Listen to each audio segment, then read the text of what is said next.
जय हिंद दोस्तों, आज के इस क्लास में आप सभी का बहुत बहुत स्वागत है। तो दोस्तों, आज हम लोग साइंस विज्ञान का प्रैक्टिस सेट नंबर 4 को सॉल्व करने वाले हैं, जो कि साथियों बिहार एसएससी और बिहार पुलिस एग्ज़ाम दोनों के लिए इम्पोर्टेंट होगा।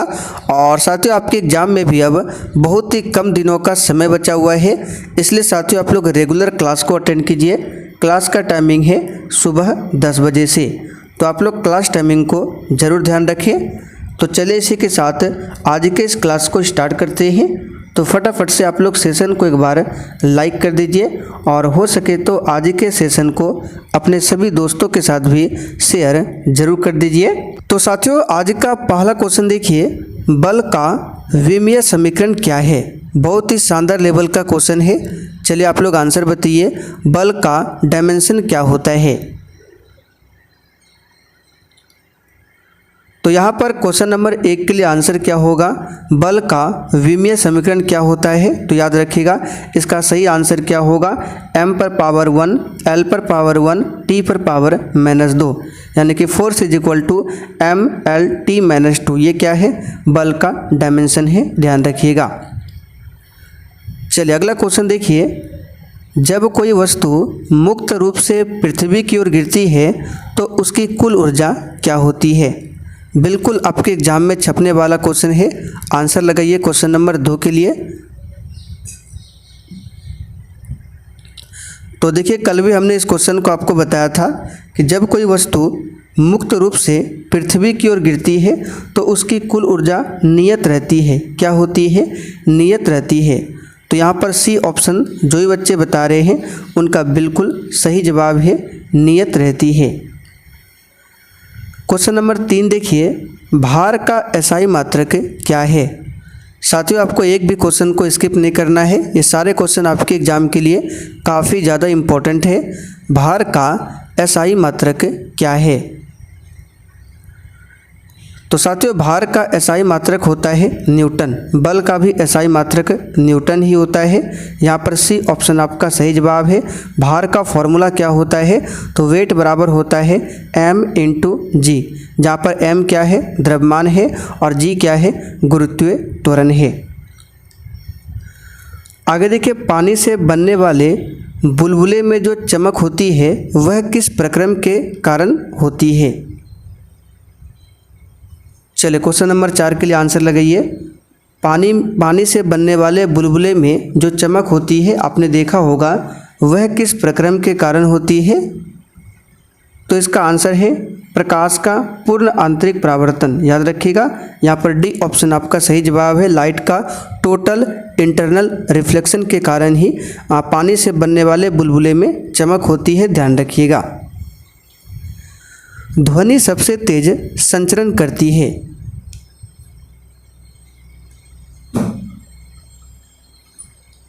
तो देखिए इस क्वेश्चन को हमने कई बार आपको बताया है कि ध्वनि सबसे तेज जो है ठोस माध्यम में संचरण करती है, ठोस से कम द्रव में और सबसे कम गैस में। निर्वात में कभी भी ध्वनि की चाल गमन नहीं करती है।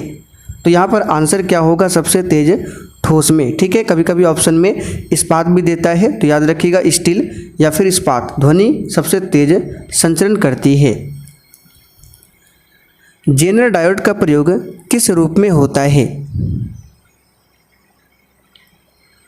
चलिए क्वेश्चन नंबर 6 के लिए आंसर बताइए, जेनर डायोड का प्रयोग किस रूप में होता है। तो साथियों जेनर डायोड जो है सिलिकॉन क्रिस्टल का एक डायोड होता है जो आदर्श डायोड की भांति आगे की दिशा में धारा प्रवाहित होने देता है, और इसका प्रयोग वोल्टता नियंत्रक के रूप में होता है। कहाँ पर, वोल्टता नियंत्रक।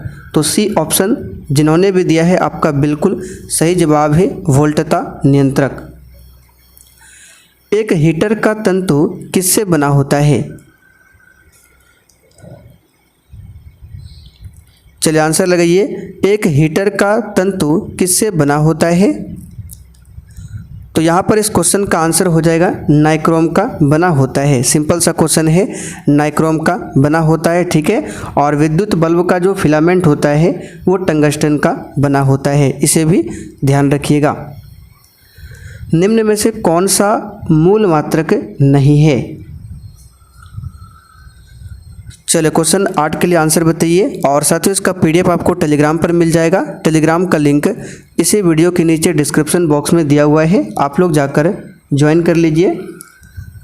तो अंतर्राष्ट्रीय इकाई में तो देखिए अंतर्राष्ट्रीय इकाई प्रणाली की बात करें तो टोटल 7 एसआई मात्रक है। कौन कौन से हैं? मीटर है, किलोग्राम है, सेकेंड है, एम्पियर है, केल्विन है, मोल है और लास्ट में कैंडेला है।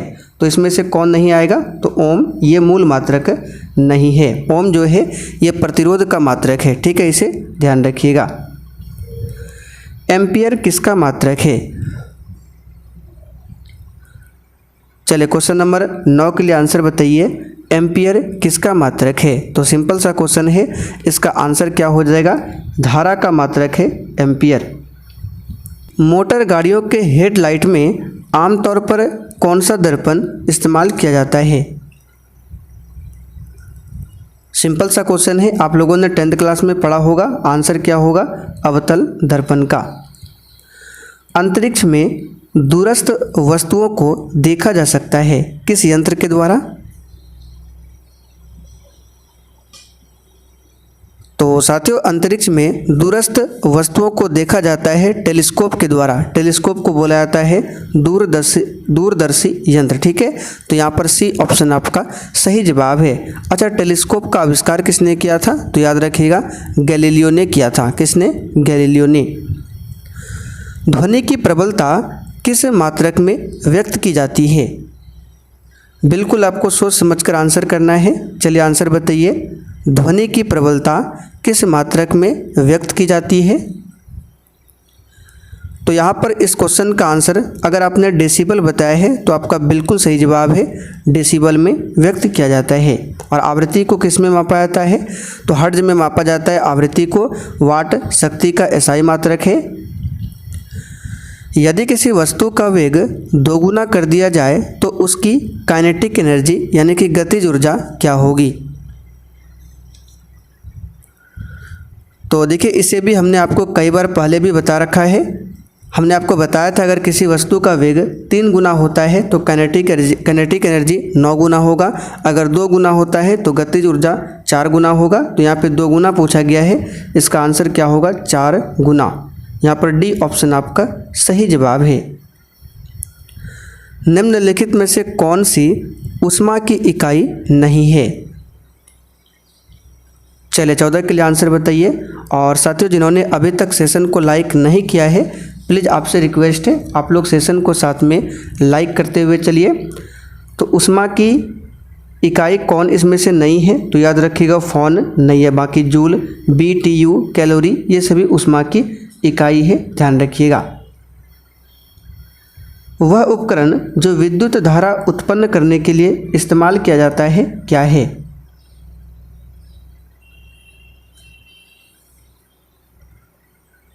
चलिए 15 के लिए आंसर बताइए।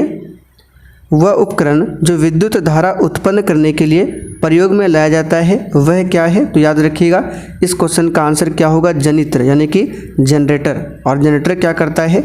यांत्रिक ऊर्जा को विद्युत ऊर्जा में बदलता है। इकाई सतह क्षेत्रफल पर लंबवत लगने वाला बल निम्नलिखित में से किसे परिभाषित करेगा?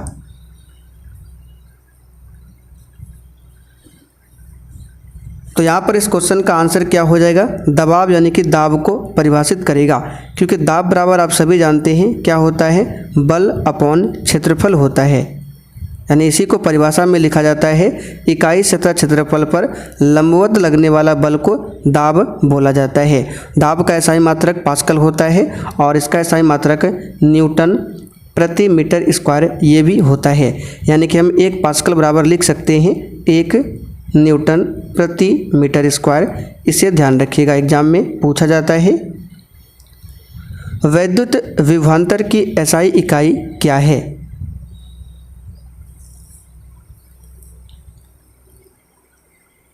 तो ये तो सिंपल सा क्वेश्चन है, क्या हो जाएगा? वोल्ट हो जाएगा। देखिए यहाँ पे डी ऑप्शन में दिया हुआ है वोल्ट। एम्पियर विद्युत धारा का होगा।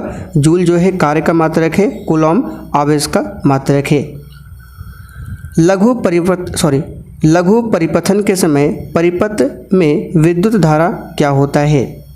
लघु परिपथन, जिसको शॉर्ट सर्किट भी बोला जाता है, तो शॉर्ट सर्किट के समय परिपथ में विद्युत धारा का मान क्या होता है, बहुत ज़्यादा बढ़ जाता है। यहाँ पर ए ऑप्शन आपका सही जवाब है, ध्यान रखिएगा।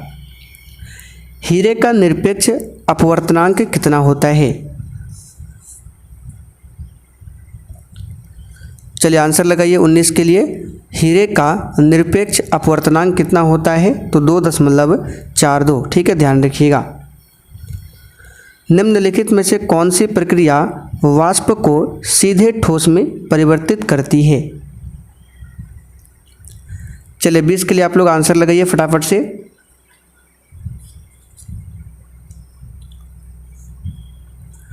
तो यहाँ पर इस क्वेश्चन का आंसर क्या होगा, तो देखिए इस क्वेश्चन का आंसर सही कर लीजिएगा। यहाँ पे क्या पूछा गया है, वाष्प को सीधे ठोस में, तो इसका रिवर्स ऊर्ध्वापातन होगा, ना कि ऊर्ध्वापातन होगा।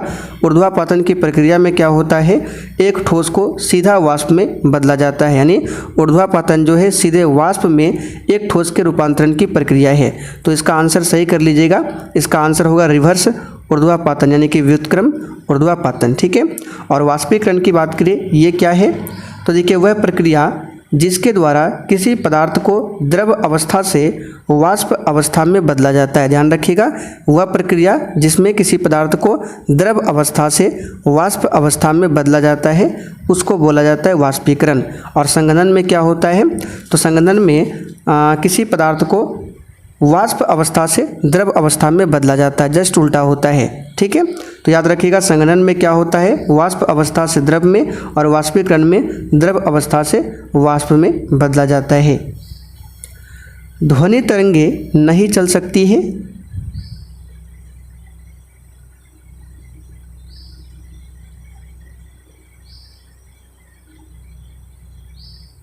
तो यहाँ पर इस क्वेश्चन का आंसर बताइए। ध्वनि तरंगे नहीं चल सकती है, तो किसमें, निर्वात में। सिंपल सा क्वेश्चन है, निर्वात में नहीं चल सकती है, ध्यान रखिएगा।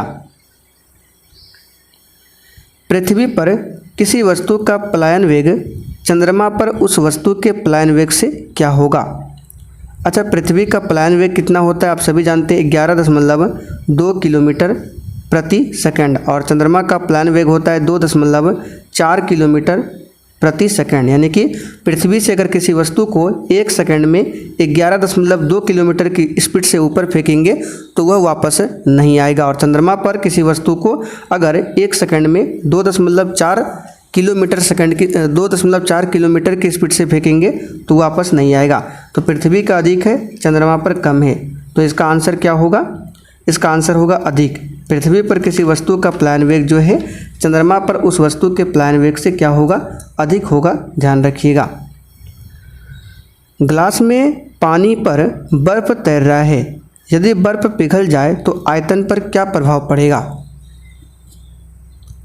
कन्फ्यूजन वाला क्वेश्चन है, अक्सर बच्चे यहाँ पर आंसर बताते हैं आयतन बढ़ जाएगा। ठीक है, तो आयतन बढ़ जाएगा आंसर नहीं होगा, इसको अभी याद कर लीजिए, एग्जाम में बार बार पूछा जाता है। इसका आयतन परिवर्तित नहीं होगा, वही रहेगा। ठीक है, बर्फ अगर पिघल भी जाएगा तो ग्लास में जितना पानी है उतना ही रहेगा, आयतन नहीं बढ़ेगा। तो यहाँ पर सी ऑप्शन आपका सही है, ध्यान रखिएगा। इनमें से सही कथन को चुनें।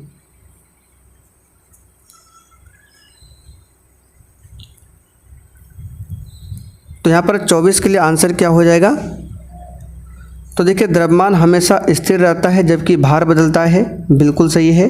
द्रव्यमान हमेशा बदलता है, गलत है। द्रव्यमान और भार दोनों स्थिर रहता है, दोनों नहीं रहता है, ये भी गलत है।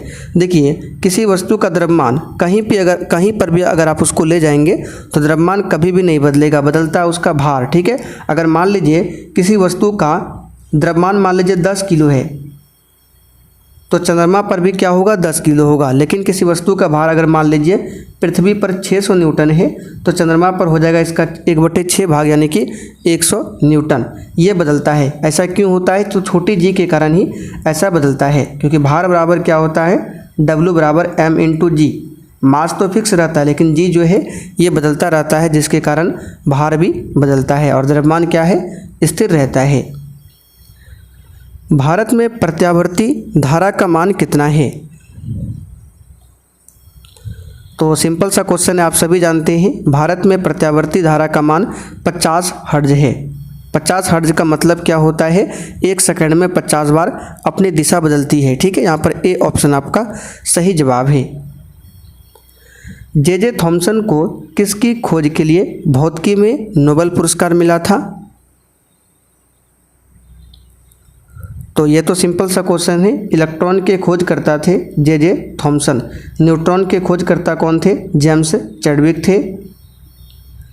एक प्रकाश वर्ष की लंबाई लगभग कितनी होती है?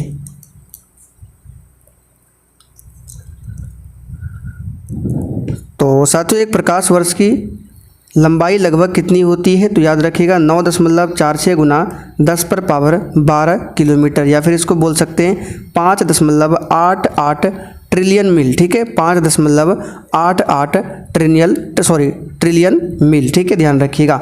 या फिर इसको ऐसे भी लिख सकते हैं 5.88 गुना 10⁻12 मील। तो सभी को ध्यान रखिएगा, एग्जाम में हो सकता है मील में पूछ ले या फिर किलोमीटर में पूछ ले।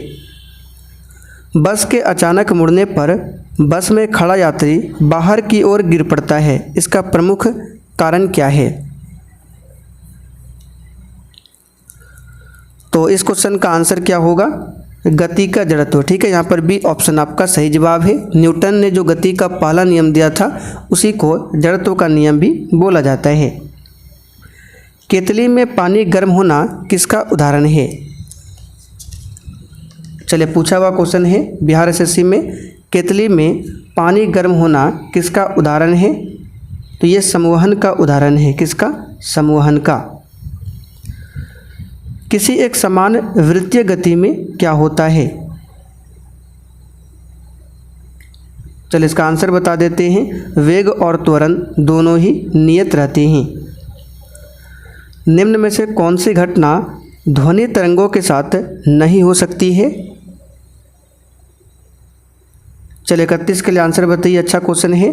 कौन सी घटना ध्वनि तरंगों के साथ नहीं हो सकती है? तो देखिए, ध्वनि तरंगों में परावर्तन होता है, व्यतिकरण होता है, विवर्तन भी होता है, लेकिन ध्रुवण की घटना ध्वनि में नहीं होता है। तो यहाँ पर आंसर हमारा क्या होगा? B option. 100 वाट का बल्ब प्रतिदिन 10 घंटे चलता है तो 30 दिन के माह में उपभुक्त विद्युत ऊर्जा का मान क्या होगा? तो देखिए, इसको निकालने के लिए हमने आपको बताया था 100 वाट का बल्ब है, 10 घंटे तक चल रहा है और 30 दिन तक इसका यूज करना है। सभी को गुना करके और यहाँ पे आप क्या कीजिए, 1000 से भाग कर दीजिए, आपका आंसर आ जाएगा। 2 जीरो से 2 जीरो कैंसिल, 1 जीरो से 1 जीरो, तो आंसर यहाँ पे 30 किलोवाट घंटा। यहाँ पे देखिए ऑप्शन ए में दिया हुआ है 30 किलोवाट घंटा। ठीक है, कुछ नहीं करना है, जितना वाट का बल्ब है उसको लिखना है, जितना घंटा चल रहा है उसको लिखना है और जितना दिन तक चलेगा, तीनों को आपस में गुना करके 1000 से भाग कर देना है, आपका आंसर निकल कर आ जाएगा। एक अवतल लेंस का नाभिकीय लंबाई 50 सेंटीमीटर है तो उसकी क्षमता यानी कि पावर क्या होगी? तो आप सभी जानते हैं पावर जो होता है P बराबर 1/f होता है और f जो होता है ये मीटर में होता है। तो यहाँ पे देखिए f दिया हुआ है 50 सेंटीमीटर में, तो सबसे पहले इसको क्या करेंगे, मीटर में चेंज करेंगे। ठीक है, तो 50 सेंटीमीटर को मीटर में बदलेंगे तो ये हो जाएगा 50/100, यानी कि ये हो जाएगा आपका 1/2 मीटर। अब पावर निकाल लीजिए तो P बराबर क्या होगा 1/f, तो 1 और f का मान क्या है 1/2। जब इसको सॉल्व करेंगे तो 2 ऊपर आ जाएगा। ठीक है, तो आंसर यहाँ पे क्या हो जाएगा 2 डायोप्टर। क्या होगा 2 डायोप्टर। अब माइनस क्यों होगा, क्योंकि अवतल लेंस है और अवतल लेंस में जो पावर होगा वो माइनस में होता है और उत्तल लेंस में क्या होता है, पावर प्लस में होता है। इसलिए आंसर यहाँ पे क्या होगा -2 डायोप्टर। 1 किलोग्राम की वस्तु का वेग 1 मीटर प्रति सेकंड है तो गतिज ऊर्जा का मान क्या होगा? तो कैसे इसको निकालेंगे, सिंपल सा क्वेश्चन है। तो सबसे पहले गतिज ऊर्जा का फॉर्मूला क्या होता है, kinetic energy is equal to होता है 12 mv²। ठीक है, तो यहाँ पे 1/2 कर लेंगे। m यानी कि मास यानी कि द्रव्यमान दिया है 1, तो यहाँ पर 1 कर लेंगे। वेलोसिटी भी दिया हुआ है कितना, 1 मीटर प्रति सेकंड, यहाँ पर भी 1 है। तो जब इसको सॉल्व करेंगे तो ये कितना आ जाएगा, तो ये आ जाएगा 1/2 जूल। ठीक है, 2 जूल, सही कर लीजिए, यहाँ पे 1/2 जूल होगा ऑप्शन ए में। ठीक है, सिंपल सा क्वेश्चन है, अगर एग्जाम में आता है तो आपको छोड़ना नहीं है, सॉल्व करके ही आना है। अर्धचालक यानी कि सेमीकंडक्टर का जो प्रतिरोध है ताप बढ़ने पर क्या होगा? तो प्यारे साथियों इसका आंसर क्या हो जाएगा, याद रखिएगा, तापक्रम बढ़ने से जो इलेक्ट्रॉनों की संख्या है वो बढ़ जाती है। ठीक है, तापक्रम बढ़ने से कंडक्शन बैंड में जो इलेक्ट्रॉनों की संख्या है वो बढ़ जाती है, जिसके कारण अर्धचालक की चालकता बढ़ जाती है। ठीक है, तो यहाँ पे ताप बढ़ने पर क्या पूछा गया है, अर्धचालक का प्रतिरोध क्या होगा? तो याद रखिएगा ये आंसर इसका हो जाएगा आपका ऑप्शन बी, घटेगा। ठीक है, लेकिन चालकता बढ़ेगा। दाब का मात्रक क्या है? अभी हमने थोड़ी देर पहले बताया था, दाब P = फोर्स अपॉन एरिया। तो फोर्स का न्यूटन, एरिया का मीटर स्क्वायर, न्यूटन प्रति मीटर स्क्वायर, या इसको इस तरह से भी लिख सकते हैं, न्यूटन m/2। तब यहाँ प्रति का इस तरह का सिंबल नहीं यूज करेंगे, तो ये हो जाएगा आपका, देखिए बी ऑप्शन में दिया हुआ है। ठीक है, या फिर इसको ऐसे भी लिख सकते हैं, न्यूटन प्रति मीटर स्क्वायर। आवृत्ति और आवर्तकाल का गुणनफल कितना होता है? इस क्वेश्चन को आप लोग डायरेक्ट याद कर लीजिए, 1 होता है। कितना होता है? 1 होता है। आखिरी क्वेश्चन, किसी वस्तु को विषुवत रेखा से ध्रुव की ओर ले जाया जाता है तो उसका भार क्या होगा? देखिए बार बार ये क्वेश्चन रिपीट हो रहा है, विषुवत रेखा से आपको ध्रुव पर जाना है, तो विषुवत रेखा पर किसी वस्तु का भार मिनिमम होता है, मिनिमम के लिए एम यूज कर रहे हैं, मिनिमम। ठीक है, और ध्रुव पर मैक्सिमम होता है। तो मिनिमम से मैक्सिमम में जाएंगे तो क्या होगा बताइए? बढ़ेगा। आंसर ए हो जाएगा, यहाँ पे क्या होगा? बढ़ेगा। तो चलिए साथियों आज के लिए इतना ही। अब आप लोग कमेंट करके बता दीजिए आपने आज के इस 40 क्वेश्चन में कितने क्वेश्चन के सही आंसर किए हैं।